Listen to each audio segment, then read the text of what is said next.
That seat is for real grandchildren. Your son can eat in the kitchen.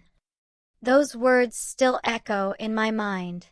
20 family members sat around my mother-in-law's perfectly decorated Christmas table, and my 8-year-old son stood there in his new Christmas sweater, holding his little plate, waiting for someone to tell him where to sit. And my mother-in-law, the woman who was supposed to love him like her own flesh and blood, pointed toward the kitchen with a cold smile on her face. I did not scream. I did not cry. I did not cause a scene that would ruin Christmas for everyone. Instead, I sat down next to my son at the small plastic table she had set up in the corner of her kitchen, right next to the trash can. And while everyone else enjoyed their prime rib and mashed potatoes on her grandmother's fine china, I made a decision that would change everything.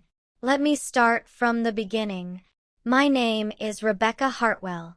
I am 32 years old, and I have been married to my husband Daniel for 10 years. Our son, Oliver, is our whole world. He just turned 8 years old last September, and he is the kindest, gentlest, most loving little boy you could ever meet. He has his father's brown hair and my blue eyes, and when he smiles, it feels like the sun is shining just for you. Daniel and I met in college. He was studying business administration, and I was getting my nursing degree.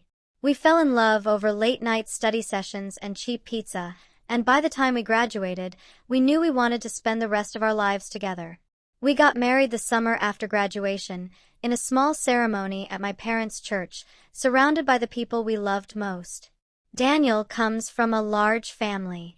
He is the youngest of 3 sons, with 2 older brothers named Marcus and Jonathan. His mother, Patricia, is a retired school administrator who runs her household like a military operation. Everything has to be perfect. Everything has to be just so. And everyone has to follow her rules, no questions asked. His father, Richard, passed away from a heart attack when Daniel was in his early 20s, leaving Patricia as the matriarch of the family. She took that role very seriously. Perhaps too seriously. When I first met Patricia, I thought she was just a strong woman who knew what she wanted. I admired her, in a way. She was organized, efficient, and always perfectly put together. She hosted elaborate holiday dinners, remembered everyone's birthdays, and kept the entire extended family connected through her carefully planned gatherings. But over the years, I began to notice something troubling. There was a hierarchy in Patricia's world, and some people mattered more than others. Marcus, the oldest son, was her favorite. He could do no wrong. He had married his high school sweetheart, a woman named Christine who came from old money and had the kind of pedigree that Patricia approved of. They had 2 children, twins named Madison and Mason, who were now 10 years old. Those twins were the center of Patricia's universe. Jonathan, the middle son, had married a woman named Diane who worked as a corporate lawyer. Diane was successful and ambitious, and while Patricia did not adore her the way she adored Christine, she respected her. Jonathan and Diane had a daughter named Sophia, who was 9 years old, and a son named Ethan, who was 7. And then there was Daniel, the youngest, the afterthought, the one who had married a nurse from a middle-class family instead of someone impressive, the one who lived in a modest 3-bedroom house instead of a mansion, the one whose wife actually had to work for a living. I tried not to take it personally at first. I told myself that Patricia was just old-fashioned, that she would warm up to me eventually, that she would learn to love Oliver the way she loved her other grandchildren. But year after year, Christmas after Christmas, birthday after birthday, I watched her treat my son differently. It started small. Little things that I could almost convince myself were accidents or coincidences. When Oliver was 3 years old, Patricia hosted an Easter egg hunt for all the grandchildren. Madison and Mason got beautiful wicker baskets with their names embroidered on the front. Sophia and Ethan got similar baskets in different colors. Oliver got a plastic grocery bag. When Oliver was 4, Patricia took all the grandchildren to get their photos taken for a Christmas card. Except she did not take Oliver. She said she forgot to tell us about the appointment.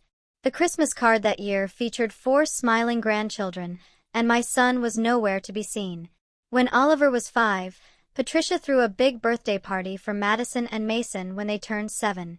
She invited all their friends, hired a clown, and had a bouncy castle in the backyard.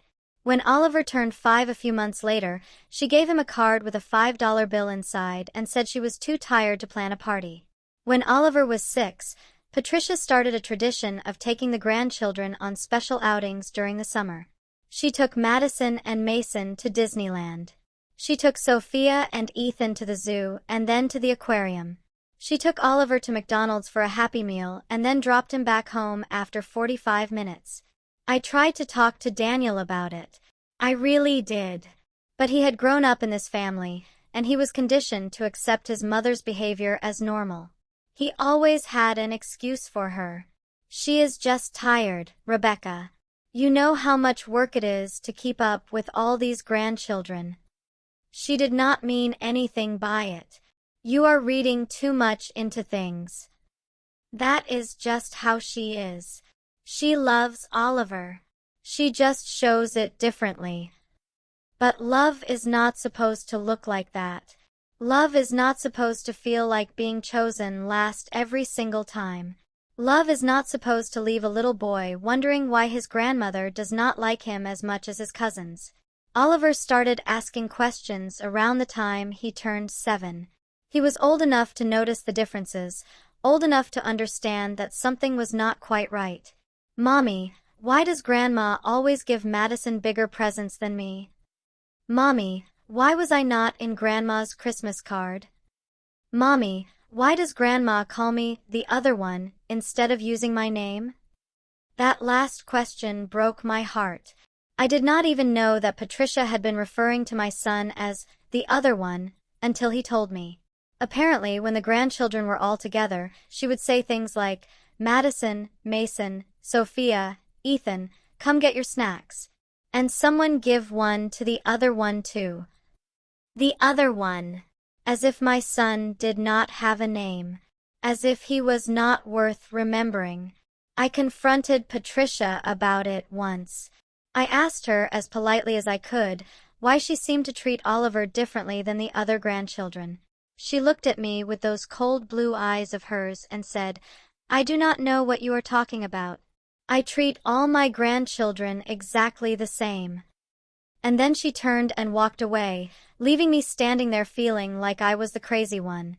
But I was not crazy. I saw what I saw. I heard what I heard. And my son felt what he felt. The summer before the Christmas incident, things got worse.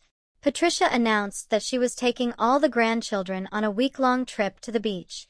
She rented a huge house right on the ocean, with enough rooms for everyone. Everyone except Oliver. There is just not enough space, she told Daniel over the phone. The twins need their own room, and Sophia refuses to share with Ethan, and I need a room for myself. There is simply no room for Oliver. Daniel tried to push back. He really did, for once. He offered to pay for an extra room at a nearby hotel so Oliver could still be part of the trip. But Patricia shut him down. That would be too complicated. He would feel left out if he was not staying in the main house with everyone else. It is better if he just stays home this year. He will understand. He was 7 years old. Of course he did not understand. When Daniel told Oliver that he could not go on the beach trip with his cousins, my son cried for 3 hours straight. He kept asking what he had done wrong, why Grandma did not want him there, why he was always the one being left behind. I held him in my arms and promised him that we would have our own beach trip, just the 3 of us, and it would be even better than Grandma's trip. And we did. We drove down to the coast that same week and spent 4 days building sandcastles, collecting seashells, and eating ice cream until our stomachs hurt. Oliver had a wonderful time, but I could see the sadness in his eyes when he saw the photos on social media of his cousins at Patricia's beach house. Madison had posted pictures of all 4 cousins standing in the surf, arms around each other, huge smiles on their faces. The caption read, "Best cousins ever. Beach week with Grandma." Oliver was not in a single photo. He might as well have not existed. That was when I started documenting everything. I am a nurse. I am trained to observe, to take notes, to keep careful records. I decided to apply those skills to my personal life. Every time Patricia said something hurtful about Oliver, I wrote it down. Every time she excluded him from something, I documented the date, the time, and exactly what happened. Every time she treated him differently than the other grandchildren, I made a note of it. I did not know what I was going to do with all this information. Part of me hoped I would never need to use it. Part of me hoped that Patricia would wake up one day and realize what she was doing, that she would apologize and start treating Oliver like he deserved to be treated. But another part of me knew that day was never coming, and I wanted to be prepared. The months leading up to that Christmas were particularly difficult. Oliver had started second grade, and he was struggling. Not academically, thank goodness. He was actually a very bright student who loved to read and excelled at math. But socially, he was having a hard time. His teacher called me in for a conference in early October. She told me that Oliver seemed withdrawn, that he did not interact much with the other children during recess, that he often chose to sit alone at lunch instead of joining his classmates. "Has anything changed at home?" she asked gently. Sometimes children this age pick up on family stress, even if we think we are hiding it well. I did not know what to say. How could I explain that my son was being emotionally neglected by his own grandmother? How could I tell her that Oliver had started to believe there was something fundamentally wrong with him because the woman who was supposed to love him unconditionally had made him feel like he was not good enough? I told her we would work on it. I promised to encourage Oliver to be more social, to set up more playdates, to help him build his confidence. And I did all of those things. But the real problem was not something a few playdates could fix. Oliver started having nightmares in November. He would wake up in the middle of the night, crying and shaking, unable to tell me what he had been dreaming about. I took him to his pediatrician, who said it was probably just normal childhood anxiety and suggested we try some relaxation techniques before bed. But I knew it was not normal. I knew it was the weight of feeling unloved, unworthy, invisible. And I knew it was eating him up inside. 2 weeks before Christmas, Patricia called to discuss the holiday plans. She called Daniel, of course. She rarely bothered to speak to me directly. I listened to Daniel's side of the conversation from the kitchen, where I was making dinner. "Yes, Mom. We will be there. What time should we arrive?" "Okay, 3 o'clock. And how many people are coming?" 20. "Wow, that is a lot. Do you need us to bring anything?" He hung up a few minutes later and came into the kitchen with a smile on his face. "Mom is really going all out this year," he said. "She is having the whole extended family over. Her sisters, their kids, all the grandchildren, everyone. It is going to be a real celebration." I felt a knot forming in my stomach.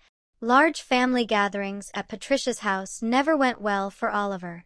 The more people there were, the easier it was for her to pretend he did not exist. "That sounds nice," I said, trying to keep my voice neutral. "What does she need us to bring?" "Just ourselves. She said she has everything under control." Of course she did. Patricia always had everything under control. Everything except her treatment of my son. Christmas Eve came quickly. We spent the day at my parents' house, where Oliver was showered with love and attention. My mother baked his favorite cookies. My father played board games with him for hours. My sister brought her dog, and Oliver laughed and ran around the backyard until he was breathless with joy. That was what family was supposed to look like.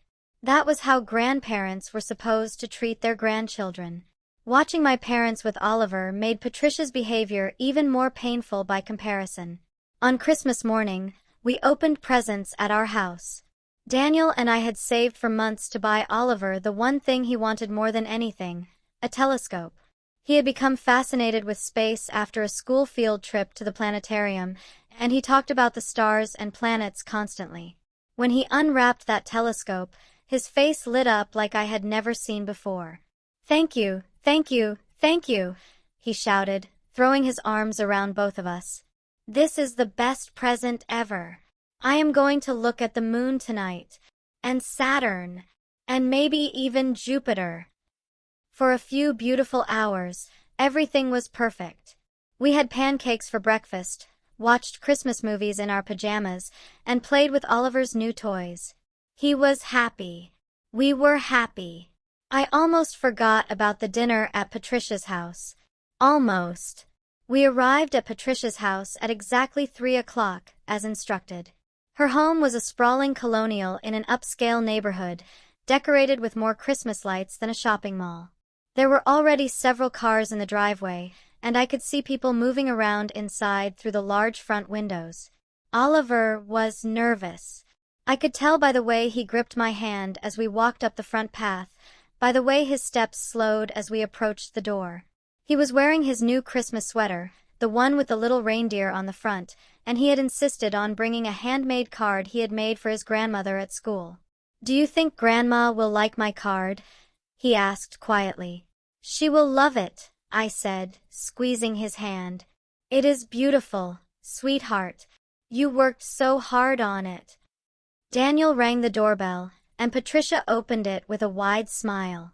She was wearing an elegant red dress and pearl earrings, her silver hair perfectly styled. She looked like something out of a magazine. "Daniel! My baby boy!" she exclaimed, pulling him into a hug. "Merry Christmas!" She released Daniel and turned to look at me. The warmth drained from her face just slightly, enough for me to notice but not enough for anyone else to comment on. "Rebecca, glad you could make it." Then her eyes dropped to Oliver. I watched her expression carefully, hoping against hope that maybe this year would be different. Maybe the spirit of Christmas would soften her heart. Maybe she would finally see my son for the wonderful child he was. "Hello there," she said, her voice flat. "I see you wore your little sweater." Oliver held out the card he had made. "I made this for you, Grandma. It is a Christmas card. I drew a tree and some presents and wrote a poem inside." Patricia took the card without looking at it and handed it to someone walking by. "How nice. Put this somewhere, would you?" She turned back to Daniel. Come in, come in. Everyone is waiting to see you." Oliver's face fell. I felt something break inside me, but I kept my composure. I did not want to ruin the day before it had even begun. We stepped inside, and the house was chaos. People were everywhere, talking and laughing and drinking champagne. Patricia's 2 sisters were there with their husbands. There were cousins I did not recognize and family friends I had never met. And right in the center of it all, being fawned over like royalty, were Madison, Mason, Sophia, and Ethan. "Oliver, go play with your cousins," Daniel said, giving him a gentle nudge. Oliver walked over to where the other children were gathered, but I watched the whole thing unfold. Madison looked at him, whispered something to her twin brother, and they both laughed. Sophia rolled her eyes and turned away. Only Ethan seemed willing to include him, but Ethan was 7 years old and easily influenced by the older kids. Within 5 minutes, Oliver was standing alone by the Christmas tree while his cousins played a game together without him. I wanted to go to him. I wanted to scoop him up and take him home and forget this whole horrible day. But I knew that would only make things worse. It would give Patricia ammunition to call me overprotective, dramatic, unable to handle simple family gatherings. So I stayed where I was, watching my son from across the room, my heart shattering into 1,000 pieces. The afternoon dragged on. I made small talk with people I did not know, accepted compliments on my dress, pretended everything was fine. Daniel was deep in conversation with his brothers, probably talking about football or work or something equally mundane. He did not notice Oliver standing alone. He never noticed. Around 5 o'clock, Patricia clapped her hands and announced that it was time for dinner. "Everyone, please make your way to the dining room. We have a beautiful meal prepared, and I do not want it to get cold. The dining room was stunning. Patricia had outdone herself with the decorations. There were fresh flowers, crystal glasses, fine china, and enough silverware to confuse anyone who had not been to finishing school. A long table stretched across the room, set for 20 people, with name cards at each place. I scanned the table for our names. I found Daniel's near the middle, between his mother and his brother Marcus. I found my name at the far end, next to Patricia's sister-in-law, a woman I had spoken to maybe 3 times in my entire life. But I did not find Oliver's name anywhere. "Patricia," I said, trying to keep my voice calm, "where is Oliver supposed to sit?" Patricia looked at me with an expression of pure innocence. "Oh, did I not mention? The children's table is in the kitchen. There just was not enough room in here for everyone." I looked toward the kitchen and felt my blood run cold. There, in the corner of the kitchen, was a small folding table covered with a plastic tablecloth. It had 4 chairs, all of them the plastic outdoor kind you might use for a summer barbecue. And it was positioned right next to the garbage can. "The children's table is in here," I said, more to myself than to her. Yes, it was the only spot that made sense. The children will be fine. They like being together anyway. But when I looked at that table, I counted 4 place settings. 4 chairs. 4 plastic plates. Madison. Mason. Sophia. Ethan. There was no place for Oliver. "There are only 4 seats," I said, my voice starting to shake. "Where is Oliver supposed to sit?" Patricia waved her hand dismissively. "We will figure something out. Maybe he can eat on the couch or something. It is not a big deal, Rebecca. He is a child. Children are adaptable." I stared at her, unable to believe what I was hearing. She had not set a place for my son. She had not included him in her planning at all. He was an afterthought, an inconvenience, something to be dealt with rather than celebrated. "I will get him a chair," I said through gritted teeth. I went to the garage and found another plastic chair, one that did not even match the others. I carried it into the kitchen and set it at the tiny table, cramming it in between Sophia's chair and the wall. I grabbed a paper plate from the counter, the kind you might use for a picnic, because apparently that was all my son deserved. The other grandchildren came into the kitchen, and the scene that unfolded was exactly what I had feared. Madison looked at the crowded table and wrinkled her nose. "Why is there an extra chair? It is too squished now." "I need room for my elbows," Mason complained. "This is stupid." "There are only 4 plates," Sophia pointed out. "The real plates, I mean. There is only paper for Oliver." Oliver stood in the doorway, watching. His face was red, and I could see tears starting to form in his eyes. "It is okay," he said quietly. "I can stand. I do not mind." "You are not going to stand," I said firmly. "You are going to sit right here, next to your cousins, and you are going to have a wonderful dinner." Patricia appeared in the doorway behind Oliver. She looked at the cramped table, at the mismatched chair, at my son clutching his paper plate, and she smiled. "It looks like everything is sorted out. Now, children, I expect you to behave while the adults have their dinner. No running, no screaming, and no leaving the kitchen until we come to get you."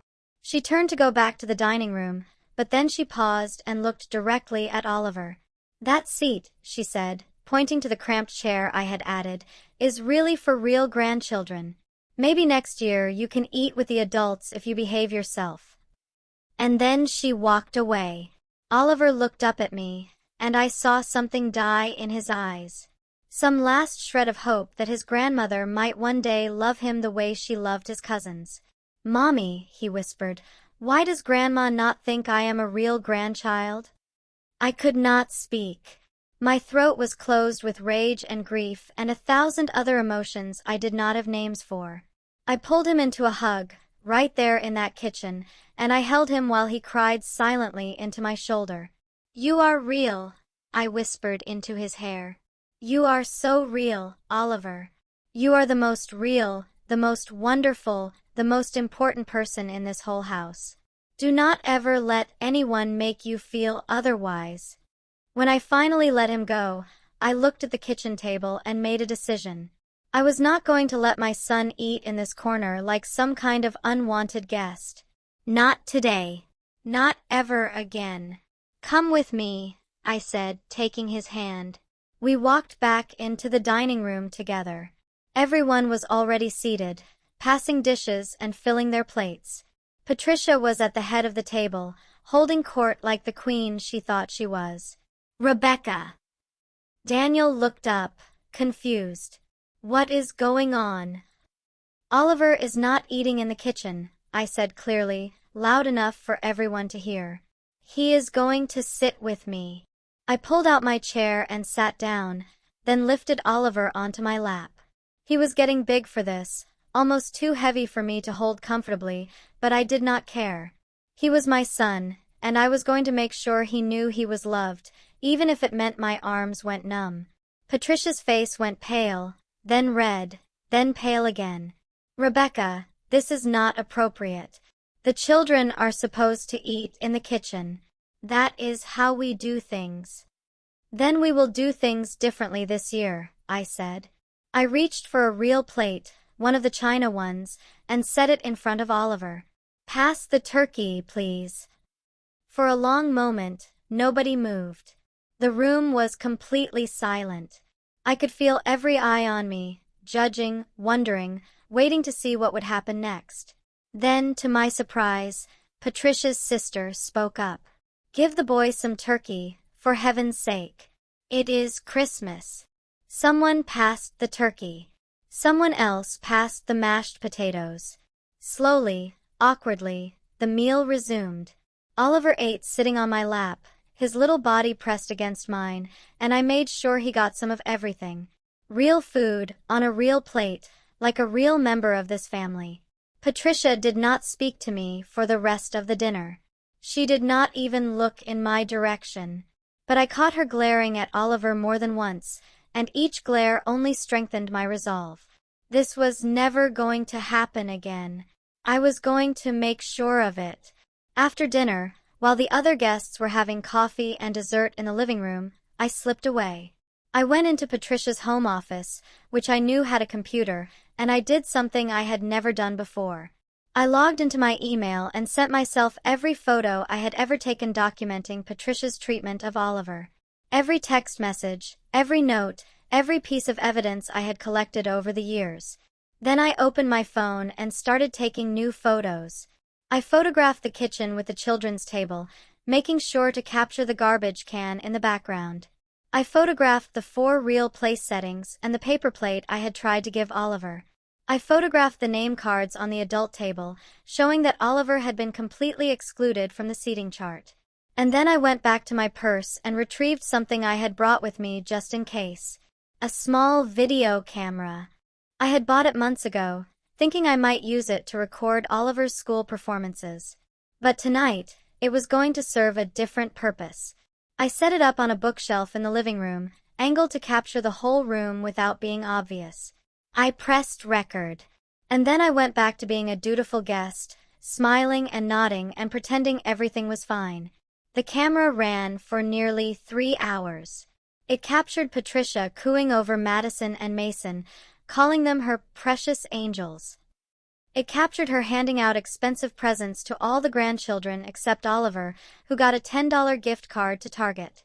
It captured her telling Sophia how proud she was of her piano recital, while Oliver stood right there, having just won a spelling bee at his school, completely ignored. And it captured what happened when Daniel tried to show his mother the card Oliver had made. "Mom, look at this card Oliver made for you. He worked really hard on it." Patricia barely glanced at it. "That is nice. Put it on the table over there." "But Mom, he wrote you a poem. Do you not want to read it?" "I will read it later. I am busy right now." She never read it. The card sat on that table for the rest of the night, untouched, and when we were leaving, I saw Patricia's housekeeper throw it in the trash. We drove home in silence. Oliver fell asleep in the back seat, exhausted from the emotional toll of the day. Daniel stared straight ahead, his jaw tight. "We need to talk about what happened," I said quietly. "Not now." "Yes, now. Your mother treated Oliver like garbage, Daniel. She did not set a place for him. She did not get him a real present. She called him not a real grandchild, right to his face. She did not mean it like that. How else could she have possibly meant it?" Daniel did not answer. He did not have an answer, because deep down, he knew the truth. He had always known the truth. He had just been too afraid to face it. "Something has to change," I said. "If you will not stand up to her, then I will." "What are you going to do?" "I do not know yet, but I am not going to let this continue. Oliver deserves better. Our family deserves better." The next few weeks were tense. Daniel and I barely spoke about Christmas, but it hung between us like a storm cloud. He knew something was coming. He just did not know what. Patricia's 70th birthday was scheduled for January 15th, exactly 3 weeks after Christmas. She had rented out the ballroom of a local hotel and invited over 100 guests. This was going to be the event of the season, the culmination of everything Patricia had worked for, a celebration of her life and legacy. And I was going to use it to show everyone exactly what kind of person she really was. The day before the party, I spent hours in my home office. I had all my documentation spread out in front of me. Years of notes, photos, text messages, and videos. I compiled them into a video presentation, starting from Oliver's 3rd birthday and ending with the footage from Christmas dinner. It was damning. There was no other word for it. Anyone who watched this video would see exactly how Patricia had treated my son. The exclusions, the snubs, the cruel comments, the favoritism. It was all there, documented in undeniable detail. I saved the video to a flash drive and slid it into my purse. The night of the party, I got dressed carefully. I wore a deep blue dress that I knew I looked good in. I styled my hair and put on makeup. If I was going to burn my relationship with my mother-in-law to the ground, I was going to look fantastic doing it. Oliver was staying at my parents' house for the night. I had called my mother and explained that I needed her to watch him, that something important was going to happen at the party. She did not ask questions. She just agreed. Daniel and I drove to the hotel together. He was in a good mood, happy to celebrate his mother's birthday, oblivious to what was about to happen. I almost felt sorry for him. Almost. The ballroom was spectacular. Patricia had spared no expense. There were ice sculptures and flower arrangements and a live band playing jazz music. A huge banner hung over the stage, "Happy 70th Birthday, Patricia."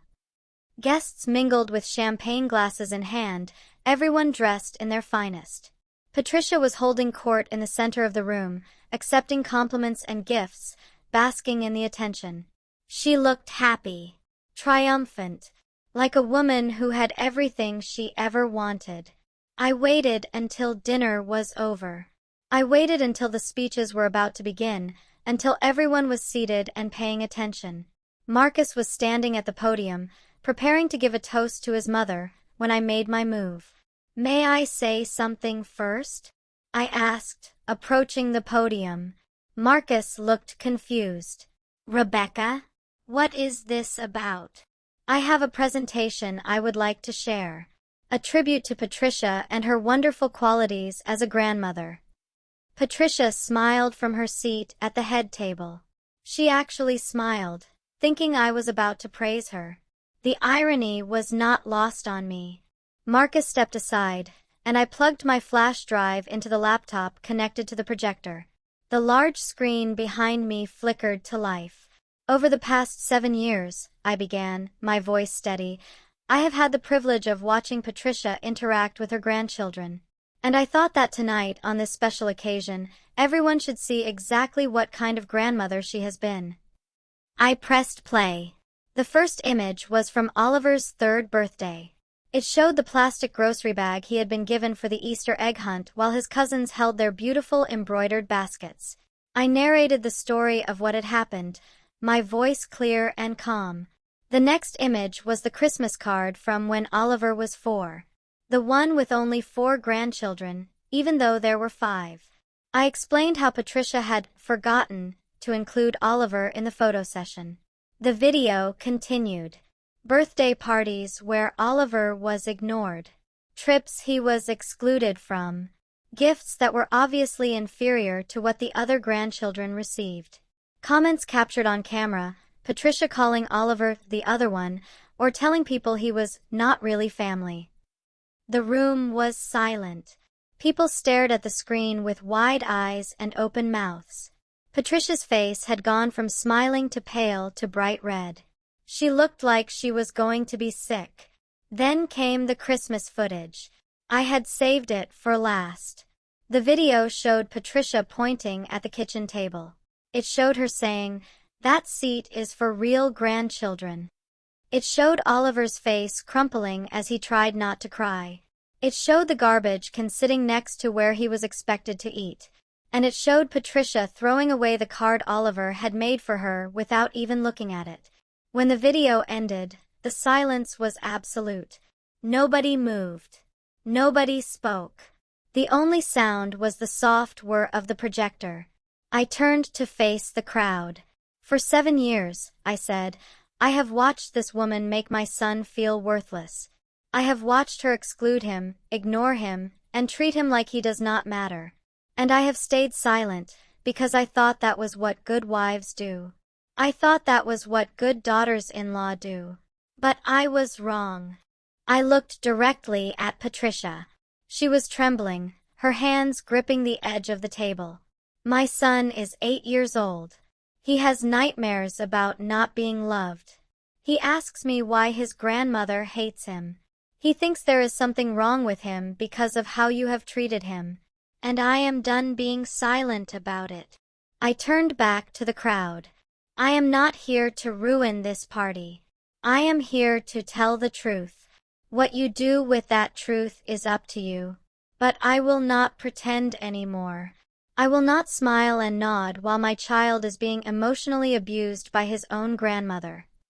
I unplugged my flash drive and walked away from the podium. For a long moment, nothing happened. Then Patricia's sister, the same one who had spoken up at Christmas, stood from her seat. "I had no idea," she said, her voice shaking. "Patricia, how could you? That little boy is your grandson." "It is not as bad as it looks," Patricia stammered. "She is taking things out of context. She is exaggerating." "I saw the video, Patricia. I saw you call him not a real grandchild. I saw you throw away his card. That was not out of context. That was exactly what it looked like." More voices joined in. Patricia's friends, her relatives, even some of her neighbors. People who had known her for decades were looking at her with new eyes. "I always thought it was strange that Oliver was never in your photos," one woman said. "Remember when you told me he was difficult and you could not handle having him over?" Another added. "He seemed like such a sweet boy. I wondered what you meant." "Is this why Daniel always seems so sad at family events?" someone else asked. "Because you treat his son like this?" The tide had turned. Patricia was no longer the beloved matriarch. She was exposed, revealed as the cruel woman she had always been behind closed doors. Daniel found me near the exit. His face was a mix of emotions I could not read. "Why did you not tell me you were going to do this?" he asked. "Would you have let me?" He did not answer. He did not need to. "I love you," I said, "but I love our son more. And I will not let him grow up thinking he is not worth loving. If you cannot understand that, then we have bigger problems than your mother." Daniel was quiet for a long moment. Then he nodded. "You are right," he said. "You are absolutely right. I should have stood up to her years ago. I should have protected Oliver. I failed him, and I failed you. He took my hand. I am sorry. I am so sorry. Can we start over? Can we do better? I squeezed his hand. We can try. We left the party together. Behind us, I could hear Patricia crying, her sisters confronting her, guests demanding explanations. Her perfect image was shattered. Her carefully curated reputation was in ruins. And for the first time in 7 years, I felt free. The fallout from the birthday party was significant. Patricia called Daniel the next day, sobbing hysterically, demanding that he divorce me immediately. He refused. He told her that she was the one who had been wrong, that she needed to apologize to Oliver, that things were going to be different from now on. Patricia did not take it well. She threatened to cut Daniel out of her will. She threatened to tell everyone that I was mentally unstable. She even threatened to call Child Protective Services and try to have Oliver taken away from us. None of her threats worked. Too many people had seen the video. Too many people knew the truth. Over the following weeks, something interesting happened. Family members started reaching out to us. Patricia's sisters called to apologize for not noticing sooner. Daniel's brothers, Marcus and Jonathan, admitted that they had always wondered why their mother treated Oliver differently but had been afraid to say anything. Even Christine and Diane, my sisters-in-law, sent messages of support. They had not realized how bad it was, they said. They were sorry for not being better aunts to Oliver. But the most surprising call came from Madison. The 10-year-old who had always looked down on Oliver, who had whispered and laughed with her brother, who had made my son feel unwelcome at every family gathering. "Aunt Rebecca," she said in a small voice, "I saw the video. I did not know Grandma was being so mean to Oliver. I thought she just did not like him because he was quiet. I did not know she made him feel bad on purpose. I did not know what to say. This was a child, after all. She had been influenced by her grandmother, taught to see Oliver as less than. Madison, thank you for calling. That was very brave of you. Can I come play with Oliver sometime? I want to say sorry to him, and I want to show him my new video game. I think he would like it." I felt tears prick my eyes. Maybe some good could come from all of this after all. I would like that very much. And I think Oliver would too. 3 months after the birthday party, Patricia finally apologized. It was not a grand gesture. She did not admit to everything she had done. But she called Oliver directly, for the first time in his life, and told him she was sorry for making him feel unwanted. "I was wrong," she said, her voice stiff and formal. "You are my grandchild, Oliver. You have always been my grandchild. And I am sorry for not treating you that way." Oliver, my sweet, forgiving, beautiful boy, accepted her apology immediately. "It is okay, Grandma. I forgive you." I was not as quick to forgive. Years of damage could not be undone with a single phone call. But I was willing to give Patricia a chance to prove she had changed. For Oliver's 9th birthday, something remarkable happened. Patricia called and asked if she could plan the party. She wanted to make it special, she said. She wanted to show Oliver that she loved him. I was skeptical. Part of me expected her to revert to her old ways, to find some new way to make Oliver feel less than. But Daniel convinced me to give her a chance. The party was at Patricia's house, just like the parties she had always thrown for Madison and Mason. There was a bouncy castle in the backyard. There was a magician performing tricks. There was a huge cake with Oliver's name spelled out in blue frosting. And for the first time ever, Oliver's birthday was celebrated with the same love and attention as all the other grandchildren. I watched him run around the yard with his cousins, laughing and playing, included in every game. I watched Patricia bring him a special present, a telescope even better than the one we had given him, because she had heard how much he loved looking at the stars. I watched my son, my beautiful 8-year-old who had suffered so much rejection, finally being treated like he belonged. And I cried. Not tears of sadness this time. Tears of relief. Tears of joy. Tears of a mother who had finally won the battle to protect her child. Things are not perfect now. Patricia is still Patricia. She is still critical, still demanding, still difficult to please. But she treats Oliver fairly. She includes him in family events. She calls him by his name instead of the other one. And Oliver is thriving. His nightmares have stopped. His teacher reports that he is more confident, more outgoing, more like the happy child he was always meant to be. He has friends at school. He plays on a soccer team. He still loves his telescope and can name every planet in the solar system. Sometimes, on clear nights, we go outside together and look at the stars. And I think about how far we have come. I think about that Christmas dinner, about the plastic chair and the paper plate and the garbage can. I think about the moment when everything changed, when I finally stood up for my son. It was not easy. It was not painless. There were times when I wondered if I had made a mistake, if I should have stayed quiet and kept the peace. But every time I see Oliver smile, I know I made the right choice. My son is real. He is loved. He belongs. And no one will ever make him feel otherwise again. The experience taught me something important about family. Blood does not automatically mean love. Sharing DNA does not automatically mean acceptance. Sometimes the people who are supposed to love us unconditionally are the ones who hurt us the most. But it also taught me that change is possible. Patricia was 70 years old when she finally confronted her behavior.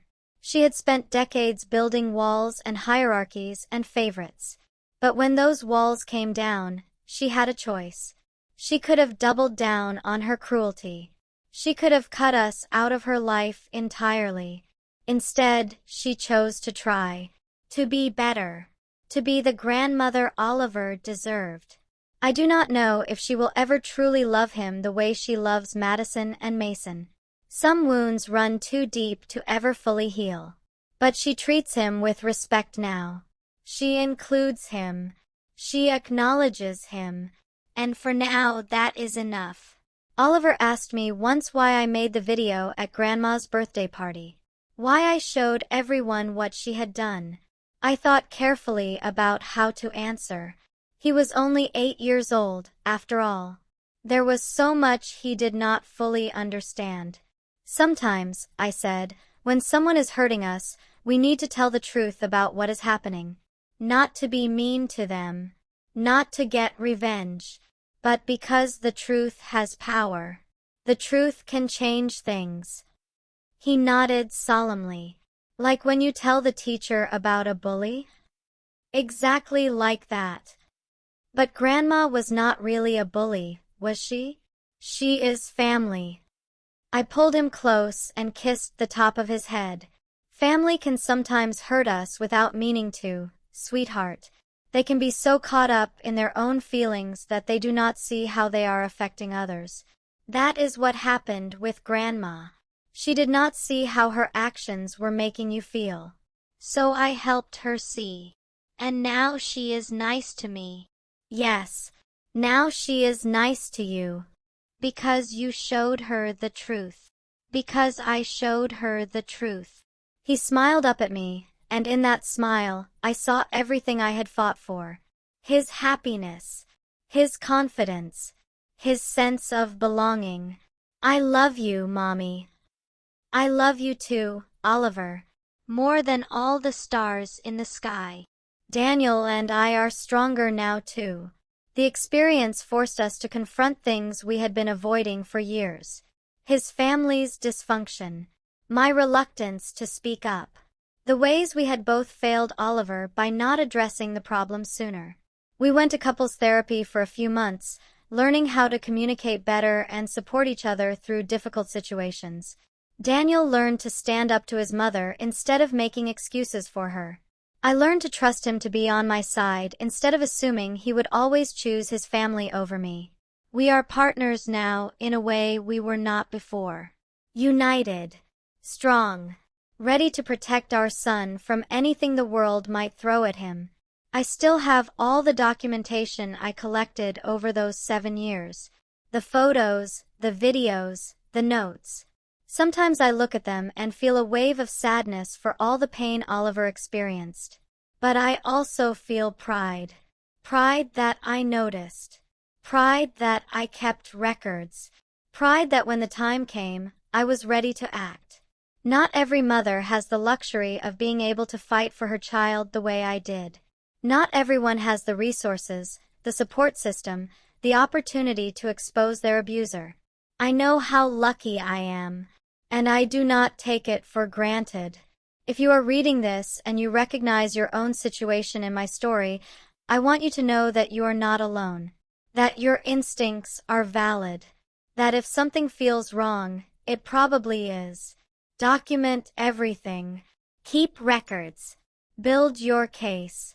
And when the time is right, do not be afraid to tell the truth. Your child is worth fighting for. My son is 10 years old now. He is in 5th grade, and he made the honor roll last semester. He still loves astronomy and wants to be a scientist when he grows up. He has friends, real friends, who invite him to their houses and include him in their plans. And when we go to Grandma Patricia's house for family dinners, he sits at the main table with everyone else. He eats off real china plates. He gets presents that are just as nice as his cousin's presents. He belongs. Last Christmas was the best we have ever had. Patricia gave Oliver a beautiful gift, a framed photo of the two of them together, taken at his 9th birthday party. On the back, she had written, "To my grandson Oliver, I am sorry it took me so long to see you. I love you." Oliver hung it on his wall, next to his telescope and his soccer trophies. Every night before bed, he looks at it and smiles. Sometimes that is what healing looks like. Not a grand gesture, but a small one. Not a complete transformation, but a beginning. Patricia is 80 now. Her health is not what it used to be, and we know she will not be with us forever. But in the years she has left, she is working to repair the damage she caused. She calls Oliver every Sunday. She comes to his soccer games. She asks about his schoolwork and actually listens to the answers. It is not perfect, but it is progress, and that is all any of us can really ask for. I share this story not for sympathy, not for validation, but because I know there are other mothers out there who are going through the same thing. Other mothers who are watching their children be marginalized and excluded by the people who should love them most. Other mothers who feel powerless and voiceless and alone. You are not powerless. You are not voiceless. You are not alone. You are your child's fiercest protector. You are the one who sees what others refuse to see. You are the one who can change things, even when change seems impossible. I know because I have been there. I know because I did it. And if I can do it, so can you. Be brave. Be patient. Be relentless. Your child is counting on you.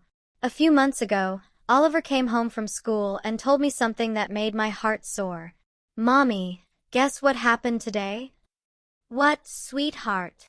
"There is a new kid in my class. His name is Marcus. And some of the other kids were not being nice to him. They would not let him play at recess." I felt a twinge of concern. That must have been hard to watch. It was. So I went over to him and asked if he wanted to play with me instead.